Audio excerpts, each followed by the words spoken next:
Hello, hi, this is Jonathan Munoz, and today I'm going to talk to you about how do we evaluate you during an observership. And this is the same that we do for medical students from American medical schools that come to rotate with us. So the same idea goes for an observer. So if you're an observer or a medical student, you better do your best of the best because we're watching. And people that have experience with trainees, students, residents, junior residents, we know what are we going to be asked at the end of your rotation on your evaluation form. So what we're going to really base our decision on pass you with honors or fail you comes from three aspects: knowledge, presentations, and hard work. So three aspects, very simple, and let's dive into each of them. So knowledge. This goes to all the IMGs that are trying to find, trying to always bring up weird cases or weird diagnoses. 75% of our cases in hospitals and or residency programs or outpatient clinics, 75% are simple things. Most importantly, if you fail to think and properly work up a simple diagnosis, then I will be very disappointed and I will be talking to other colleagues about like, oh, that student really doesn't know much, but he thinks he knows. So I'm probably gonna grade him low on his performance form. See? So don't forget, basic stuff, simple stuff are 75% of visits to hospitals, to outpatient clinics. Then the other 25%, those are the weird ones. Even less than that, even less than 25% are the Wolff Parkinson White, the vasculitis, meningitis, rarely seen. Well, at least in my area. I don't know other areas, but at least in my area, we rarely seen weird stuff. So failure to think of the simple and normal, it's a big thing. So for you to be prepared, what is simple bread and butter diseases that you should be practicing, having an idea of what is the workup, having an idea of what is going to happen on a day-to-day basis? So the list is CBAs, knowing how to manage ischemic versus hemorrhagic, what is the algorithm of obtaining CT scans or treatments, chest pain, how to categorize a chest painer, and how to use the scores that we usually would like you to know in order to stratify a patient and say, I think this patient needs a cardiac catheterization before he goes home. Or I think this patient can go home now that his 3 troponins are negative. Congestive heart failure. We need you to know, we need you to teach us what is new on congestive heart failure.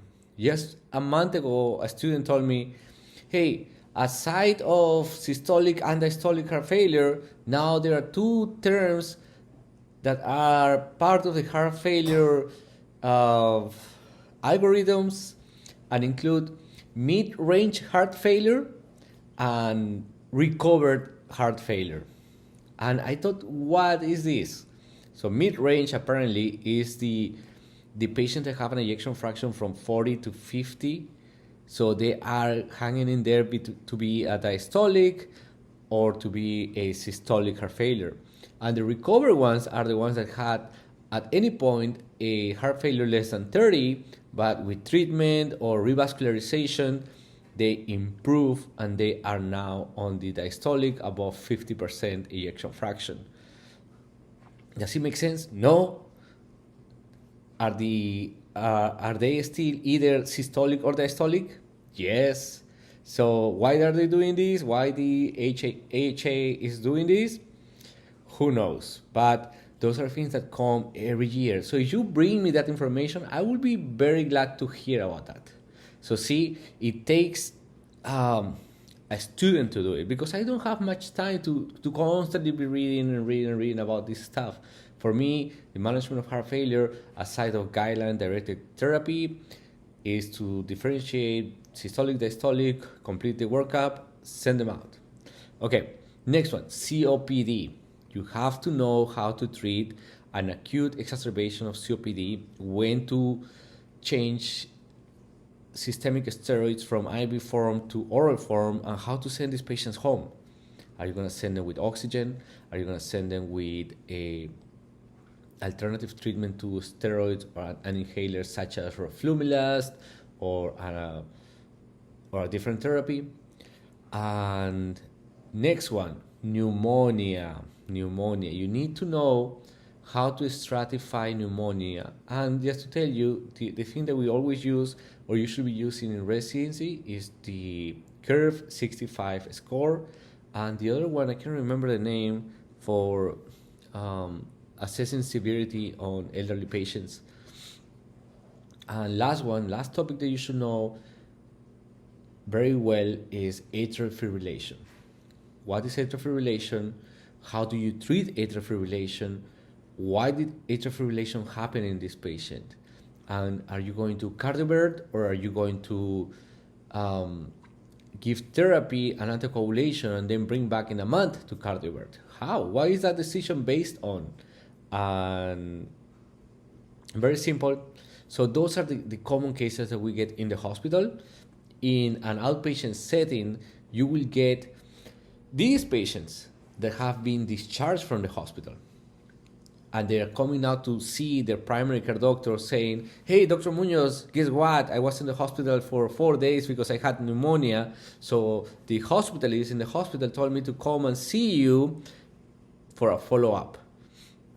What that means is that that patient has probably a plan that was presented at discharge. Like, for example, the hospital said, hey, when you see Dr. Munoz, ask him to get a chest x-ray, ask him to get a repeat CBC, and to refill your albuterol inhaler. So now you still need to know these topics. Why? Because if you're a patient with COPD, and when you were hospitalized, you were discharged on albuterol and ipratropium.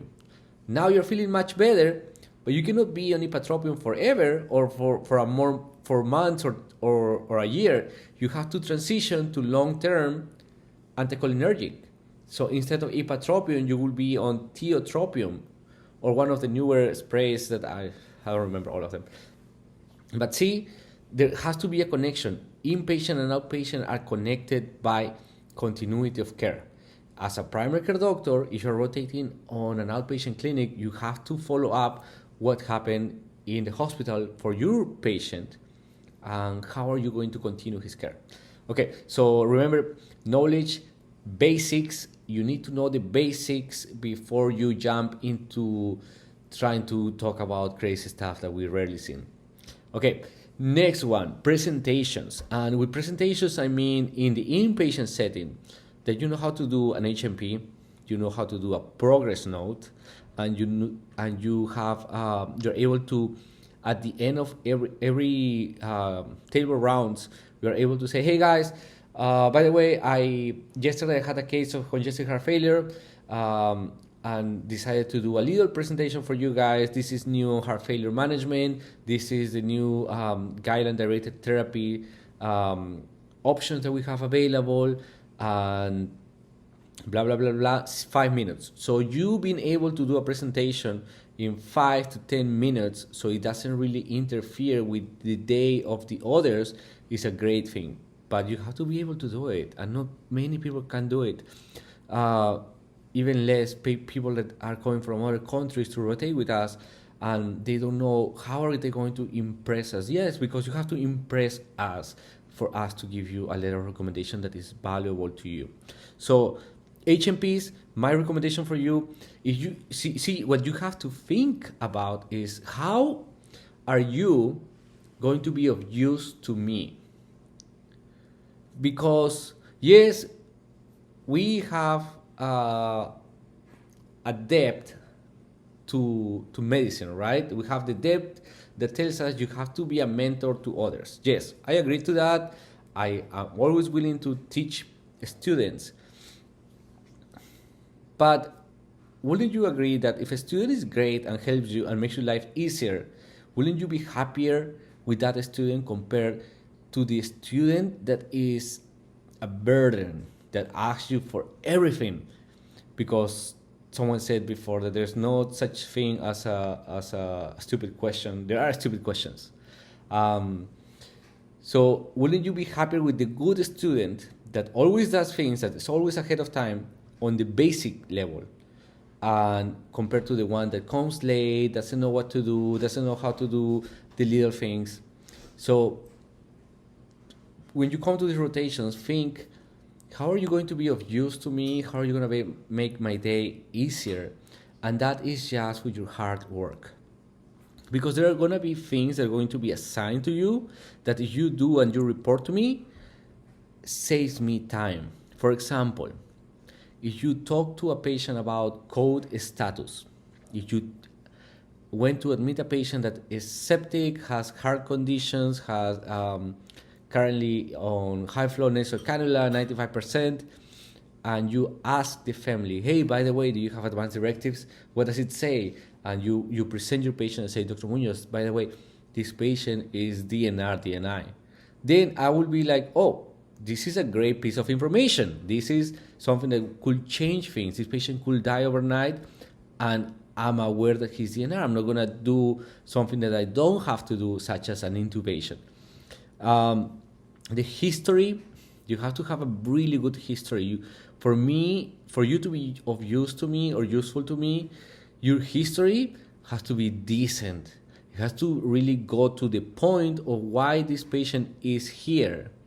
So it has to be very well written and in a chronological order of events to justify a patient to be admitted. So don't forget, on your history, the HPI, the history of present illness, has to really show why. How are we justifying that this patient stays? So I always say in the history of present illness, after I say, this is a patient with a past medical history of hypertension, diabetes, who comes to the emergency department with a chief complaint of chest pain, shortness of breath for the last 3 days, progressively worsening, described as a chest pressure in the middle of the chest of 3 out of 10, and has been worse over the last week and always showing up during exertion. That's a good piece of history. But what makes it or justifies the admission is, in the emergency department, the patient had an elevated troponin of 2.5 with some EKG changes suggesting myocardial ischemia. So then that piece of history becomes important and justifies your patient stay in the hospital, because you will later know that justification of a hospital stay is very important for residents or for practicing physicians. Why? Because that's how we get paid. Anyways, so for you have to get to do a good physical exam, because we depend on your report. We're going to do our physical exam, especially if your physical exam is terrible. We're going to stop trusting you, or if we start giving you some trust, then the moment you fail, the moment we will probably start trusting you less and having to double check everything. Then the assessment and plan. The assessment and plan, I'm not saying that you should do a great assessment plan, but at least try. And for that, you can go back to the videos I did on HMP and progress notes to have an idea what I mean with preparation of an assessment plan. Okay, next one, topics of interest. Always looking to do any conversation about any topic that you did the day prior. And last area where we assess you or we evaluate you is hard work. How do we measure hard work? How do I say this guy is such a hard worker? Not because I don't know, you show up, because that's not enough. but you have to show up in time. And with in time, I mean by the time I came to start rounding, you already have everything ready for me. So if I come to work at 9, you probably were there at 6, assessing your patients, talking to your patients, preparing the assessment and plan, gathering information, reading online on what else can be done for this patient, or thinking, how am I going to alleviate the pain on this patient that's already on the loaded IV Q2 hours, and he is also on gabapentin? What else can I do for him?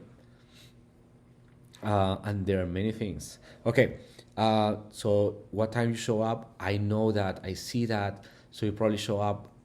I will know that if you show up earlier than me and you have all this information ready, I will say, oh, okay, this guy came super early.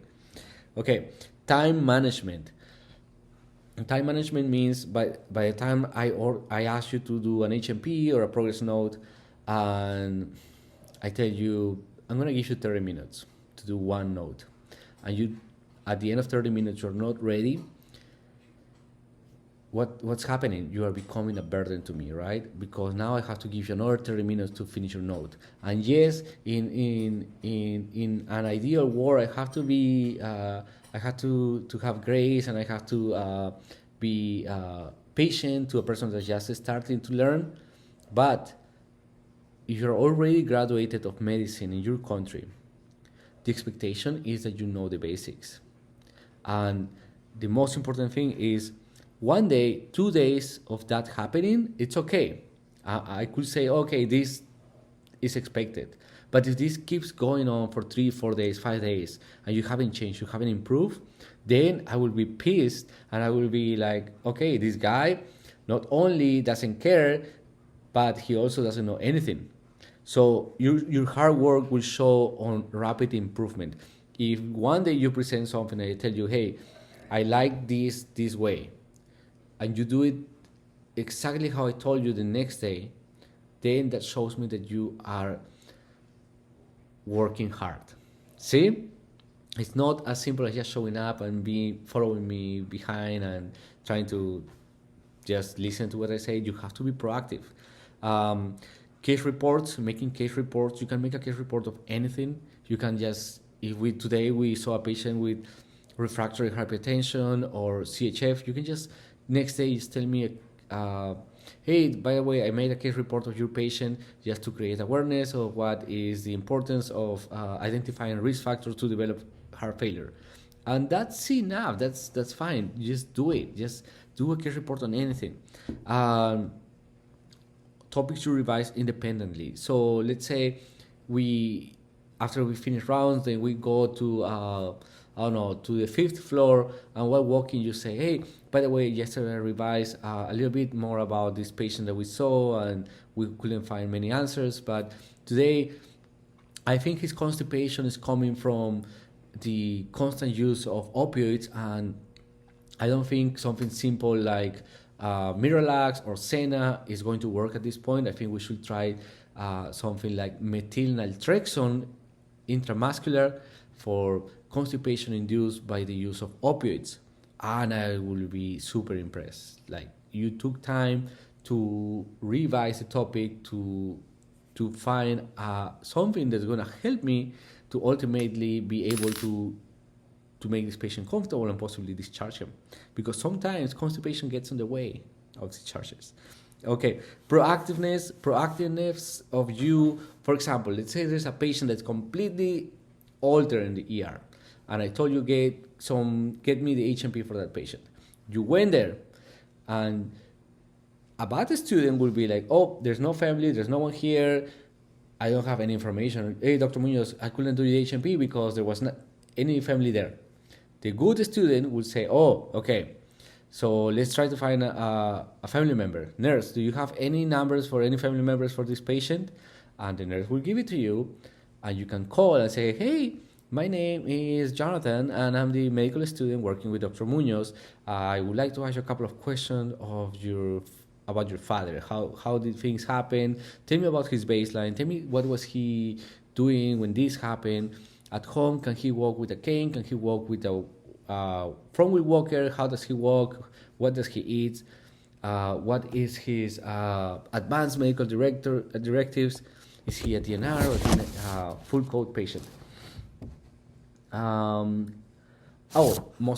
Also, your rotations will be probably from 8 to 5, and if you're very useful, you're very hardworking, then you're probably of help for me. If you are like that and you ask me, hey, Dr. Munoz, do you think I could come to do cases at night? Because once we leave at 7, 5 p.m., there is someone that stays in the hospital admitting patients, taking care of the patients that are in the hospital, right? That's called the nocturnist or the night shift or the night float. So if you're a good student, it's not that I'm going to come to do a rotation with you at night, but I can talk to the person that's working at night and say, hey, my medical student is great. She or he wants to come and do cases at night. Would you help us and have him for a couple of hours there? And he will probably be like, yeah, sure. Because they also want help at night. So if you can be of help at any level, but you have to show first that you can be of help, then chances are that you will get great rotations and good letter recommendations. So these are some advices for today, and thank you for joining.